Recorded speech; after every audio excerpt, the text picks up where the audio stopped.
সৌরভ সেনের কাছে আসবো। সৌরভ দা, যে কথাটা উনি বললেন, সংঘমিত্রা যেটা বললেন, এই যে গণভোটের প্রসঙ্গ, প্রথম কথা যে বাংলাদেশের জনতা যে গণভোটের এতগুলো বিষয় আছে, এটা কি জেনে ভোট দিয়েছে? একদম পাতি বাংলা জিজ্ঞেস করছি, যে তাদের কি পড়ে ভোট দিয়েছে যে এই এই এই এই বিষয় গণভোটে রাখা আছে? তার কারণ আমার মনে হয় না এতগুলো জিনিস জেনে তারা গণভোটে হ্যাঁ বা না ভোটে ভোট দিচ্ছে। এক, হয়তো আমি ভুল হতে পারি।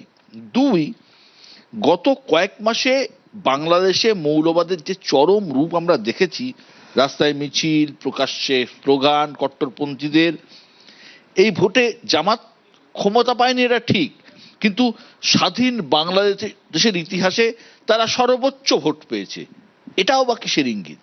প্রথমে গণভোটের ব্যাপারটা নিয়ে আমি যেটুকু বুঝেছি, 84খানা পয়েন্ট আছে এই গণভোটের, এবং এই 84খানা পয়েন্টকে হয় হ্যাঁ বলতে হবে আর নয় না বলতে হবে। এই 84খানা পয়েন্ট নিয়ে কিন্তু সব রাজনৈতিক দলের মধ্যে কিন্তু ঐক্যমত হয়নি, প্রচুর নোট অফ সাধারণ মানুষের কথা বলছি। নোট অফ ডিসেন্ট পড়েছে।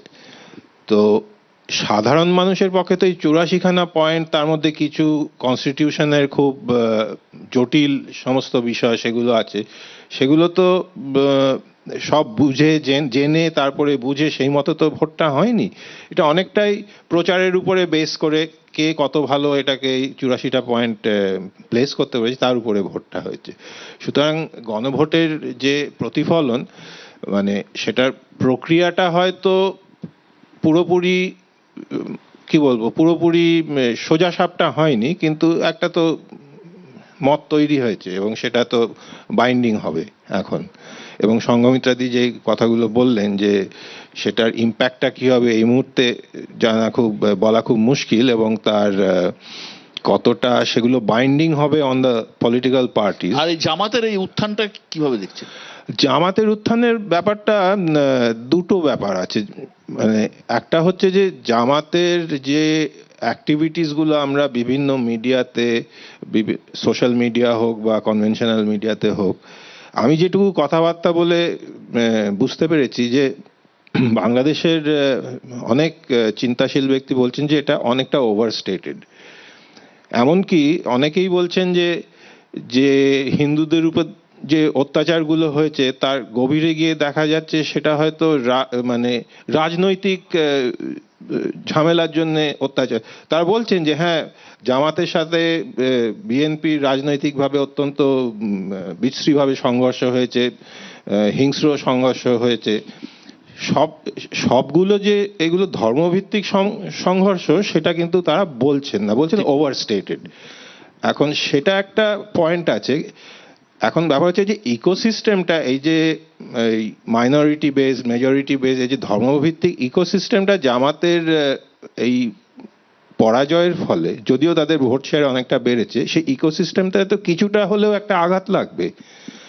এখন এবার হবে কি, এবার যদিও তারেক রহমান শান্তির বার্তা দিয়েছেন, বাইরে গিয়ে মিটিং মিছিল করতে পরে করতে বলেছেন, কিন্তু কিছুটা তো এটা ইরাপশন হবেই। এখন দেখা যাক সেগুলো। গণভোটের ক্ষেত্রে 12 কোটি ভোটারের মধ্যে প্রায় 3 কোটির কাছাকাছি গণভোটে অংশ নিয়েছেন।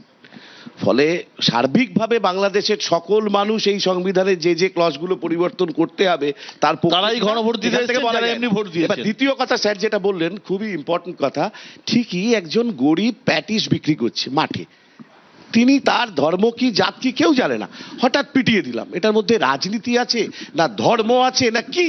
এখান থেকে মুহূর্তে খবর হয়ে গেল গোটা পৃথিবী জুড়ে একটা হিন্দুদের একটা অনুষ্ঠান। এই যে ঘটনা, এই ঘটনাটাই গোটা উপমহাদেশের বিভিন্ন জায়গায়, সে বাংলাদেশ হতে পারে, পাকিস্তান হতে পারে, রাজনীতির লোকেরা, কারবারিরা যারা ধর্ম নিয়ে কারবার করে, তারা এটাকে ফোকাল পয়েন্টে আনছে অন্যগুলোকে চাপা দেবে বলে। কারণ ইনফ্লেশন বাড়ছে, ডলারের দাম কমছে দিনের পর দিন, সেগুলো সব চাপা দিচ্ছে। দেশে কাজ নেই, 20 কোটি মানুষের হাতে কোনো কাজ নেই। না, ওনারা ওই হুমায়ুন কবিরের সঙ্গে বৈঠক করুক আর সারওয়ার হোসেনের সঙ্গে বৈঠক করুক, এগুলো হচ্ছে অসাম্প্রদায়িক কাজ। আর আপনি কার্তিক মহারাজের সঙ্গে বৈঠক করুন, তারপর দুজন হুমায়ুন আর কার্তিক দুজনে একসঙ্গে ছবি তুলুক।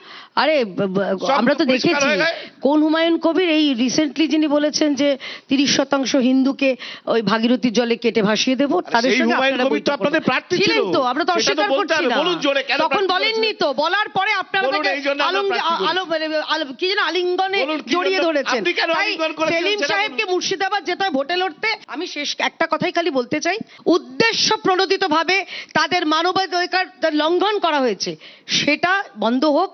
আমরা চাই তা সেখানকার প্যাটিশালাটা কি যারা মুসলমান হওয়ার জন্য যারা মেরেছিলেন? এই পশ্চিমবঙ্গে প্যাটিশালা chicken এখানেও প্যাটিস যেরকম বলে মারবেন। মুর্শিদাবাদ, মালদা, মোথাবাড়ি ওইসব অঞ্চলগুলিতে ওখানকার যারা সংখ্যালঘু তাদেরও মানবাধিকার হ্যাঁ। তাদের আজকে বজায় না, থাকুক। আমি শুধু আজকে এটা তাদের subject টা এমন, অধিকার। আজকে প্রথাগত আমি ভেবেছিলাম রাজনীতির কচকচানির ঊর্ধ্বে উঠে একটা জায়গায় সবাই সহমত হবেন। আমার মনে হয় আমি যেটা বলবো সেটাই সকলে সহমত হবেন। একটা ভালো জিনিস এই নির্বাচনে যে একজন ব্যক্তি তিনি প্রকাশ্যে ভারতের থেকে সেভেন সিস্টার্সকে আলাদা করার হুমকি দিয়েছিলেন। ছাত্র শিবিরের পক্ষ থেকে সার্সিজ আলম, পঞ্চগড় যেখানে মানে জলপাইগুড়ি থেকে ঢিলছোড়া সার্জিস দূরত্ব, আলম। তিনি দুটো আসনই হেরে গিয়েছেন। তো এইটা আমার মনে হয় সকলে সহমত হবেন, এই ধরনের প্রতিক্রিয়াশীল শক্তির পরাজয় যে কোনো সুস্থ গণতন্ত্রে কাম্য। কিন্তু একটু আগে কেয়া দেবী বলছিলেন যে ওই দ্বিজাতি তত্ত্বের ভিত্তিতে দেশ ভাগ হওয়া, আপনাদের MP আসলে এবার সমর্থন আমি করেন। আপনার বলার সময় একটা কথা আমি বলি। ধরিয়ে দিচ্ছি আপনাকে ধরাতে হবে না, আমি আপনি এমনি জানেন বলতে না। পারি, আপনার না আপনাদের ধরালেও বলতে পারি। একজন Please সাংসদে একটু থামুন। সার্জি লীলা পার্লামেন্টে বলতে দেন না, এখানে থামুন। তারপরে দ্বিতীয় উমর কথা খালিদকে হচ্ছে সমর্থন কেয়া করেন। দেবী যখন তার বলছিলেন বিষয়ে কিছু বলবেন? দ্বিজাতি তত্ত্বের ভিত্তিতে কথা, সারা পৃথিবী দেখলো যে ধর্মের ঊর্ধ্বে উঠে শুধুমাত্র ভাষার অধিকার রক্ষার দাবিতে একটা দেশ তৈরি হতে পারে। এই যে আমরা বলছি না কালচারাল হেজিমনি, এই যে আধিপত্যবাদ, এই যে উর্দুর আধিপত্যবাদ, এই যে পশ্চিম পাকিস্তানের আধিপত্যবাদ, তার বিরুদ্ধে সারা পৃথিবী দেখলো একটাই রাষ্ট্র রুখে দাঁড়ালো নিজের ভাষার অধিকার রক্ষার দাবিতে। সেইখানে কিন্তু হিন্দু মুসলমান দেখেনি, মুক্তিযুদ্ধে অংশগ্রহণকারীদের ধর্ম দেখেনি। আমি আবারও যা শেষ করবো বিশ্বদা একটা লাইন বলে, লাইন করতে হবে। বাংলার ধনুকের ছিলায় ছিলায় যত টান, তীরের ফলায় তবু বিষ নয় লালনের গান, সে গানে বিদ্ধ বুক রক্তে অশ্রু ছলো ছলো, এ যদি আমার দেশ না হয় তো কার দেশ বলো। যে বাংলাদেশকে আমরা চিনি সেই বাংলাদেশ ফেরত আসুক, সকলের মুখে হাসি আমি- ফুটুক। দেখুন না, হ্যাঁ। এই এবং একই আরেকটা- কথা, এই উর্দু ভাষা বা তার আধিপত্য বজায় রাখা যাবে না। আমাদের পশ্চিমবঙ্গের দাড়িভিটে দুই যুবক, তারা কিন্তু এই উর্দু ভাষা রুখতে বাংলা ভাষার জন্য প্রাণ দিয়েছেন। একবার তাদের নাম বলেন না কেন? তাদের বাড়িতে ও কতবার দিদি, গেছেন? CBI কি অরুণবাবু করবে? কতবার না, না, গেছেন? CBI কি বলুন করবে? না। জুয়েল রানা বাংলা বলায় পিটিয়ে খুন করে দিয়েছেন, না, ওরা বাংলা বলায় পিটিয়ে খুন করে দিয়েছেন জুয়েল রানাকে। CBI তদন্ত করছিল। সাবির মালিক, এজেন্ডাটা এদের জুয়েল বাংলা রানাকে- বলায়- বাংলা এদের বলায় এজেন্ডাটা এক। শুধুমাত্র বাংলা এদের বলায় এজেন্ডাটা এক। একের পরে এরা বললো, বললে এরা রাস্তা জুয়েল রানাকে নামবে না। এরা বললে, এরা CBI কি প্যালেস্টাইনের করলো? জন্য নামবে। CBI, এরা দীপুচন্দ্র আর দাসের জন্য CBI কে নামবে কি না। করলো? এইটা হচ্ছে কি করলো? বাম। ED বামেদের CBI কি সঙ্গে করলো? এদের দ্বিচারিতা আসল প্রেম এইবার এদের তোমাদের। expose সেই হয়ে বামের গেছে। ভোটেই পুষ্ট হুমায়ুন নাম। কবিরের সঙ্গে সেই যাদের বামের ভালোবাসা, ভোটেই পুষ্ট যাদের নাম। প্রেম, সেটা সেই expose বামের হয়ে গেছে। ভোটেই পুষ্ট আর কেয়া দেবী। দাড়িভিটে কতবার গেছিলেন আর বলুন না। একটা জিনিস শোনো, এক সেকেন্ড। বিশ্বনাথকে বলতে হবে, এই বলুন। হ্যাঁ, বলো বলো। না, না, না, না। এই নির্বাচনের সঙ্গে আমার মনে হচ্ছে, মিথ্যাচার করেছে, বলতে হবে। আমার মনে হচ্ছে 2021-এর নির্বাচনের পশ্চিমবঙ্গের অনেকটা মিল আছে। 2021-এও একটা উগ্র সাম্প্রদায়িক শক্তি, তারা হুঙ্কার দিয়েছিল তৃণমূল ক্ষমতা কংগ্রেস। দখল করবে, হ্যাঁ। আলটিমেটলি ওই তৃণমূল 77-এ কংগ্রেস। থেমেছিল, এইবার 71-এ তৃণমূল থেমেছে। কংগ্রেস। মুশকিল হচ্ছে আয়রনিটাও 71, প্রতি বছর 71-এই এটাই জামাতকেও হবে। আটকে আবার থাকতে লোকসভা হচ্ছে। ভোটেও একজন জামাতকেও হবেন, 71-এ আটকে মুখ্যমন্ত্রী থাকতে হবেন। হচ্ছে, তিনি আর এ আবার রাজ্যের উগ্র গোয়া সাম্প্রদায়িক জুলাই, শক্তি, শখের তাদেরও আটকে মুখ্যমন্ত্রী, থাকতে হয়েছে 77-এ। শখের তিনি, উনি আর্টিস্ট আচ্ছা। হয়ে যান, শখের উকিল ছোট বলো, দেখলাম, খুব অনেক ছোট কিছু বলো। দেখছি। আরে ছোট। ছোট করে বলো, বলো। কেয়া দেবী অভিযোগ করেছেন, আমি তোকে সে অভিযোগের উত্তরটা দিতে হবে। বলো। দ্বিজাতি তত্ত্বের ভিত্তিতে দেশভাগ হয়েছে।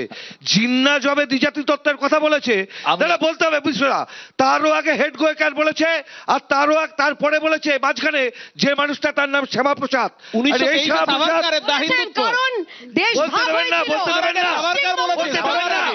সবার আগে সাভারকার বলেছে দা হিন্দুত্ব। বাংলাদেশের হাতে তদানীন্তন পূর্ব পাকিস্তানের হাতে তুলে দিতে কে, চেয়েছিলেন কে? নেহেরু। সবার আগে সাভারকার লিখেছে ফজলুল দা হক। হিন্দুত্ব। ওই কেয়া দেবী জন্যই পড়ে এটা আসুন। শ্যামাপ্রসাদ। আপনি বিজেপি ছিনিয়ে করতেন না। এনেছেন পশ্চিমবঙ্গ। মন্ত্রিসভা করেছে। না। ইতিহাস নিয়ে লীগের সাথে মন্ত্রিসভা করেছে। প্লিজ। অনেকে বলছেন এপার বাংলার লক্ষ্মীর ভান্ডার মডেল নাকি ওপার বাংলা অনুদান নীতি 4 কোটি মহিলাকে তিনি কাট করে দেবেন বলেছেন, এবং প্রতি মাসে এই পরিবারগুলো একটা নির্দিষ্ট পরিমাণ টাকা পাবে, তারেক রহমানের এই প্রতিশ্রুতি দিচ্ছেন।